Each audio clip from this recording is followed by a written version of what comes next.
vreau să văd câți dintre voi știți de ce trebuie să pun țeava rectangulară la coloanele de ventilație. De ce trebuie să pun țeava rectangulară de 2 metri? Am coloanele de ventilație, aerul fresh,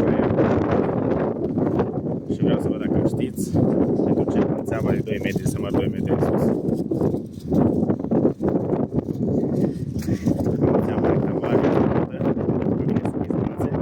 am o conexiune aici și una acolo. Una care se conectează jos și una care iasă în sus.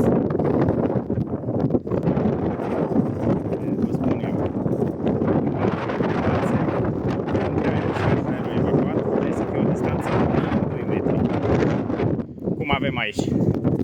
Uitați, avem 2 metri distanță între aerul fresh și aerul pentru ca aerul evacuat să nu fie extras din nou în aerul fresh, să-l ducă înapoi în grupul de ventilație. Trebuie să avem o distanță de minim 2 metri. Și aici nu am avut posibilitatea, când am făcut coloanele, nu am avut posibilitatea și atunci trebuie să fac sub izolație o țeavă rectangulară.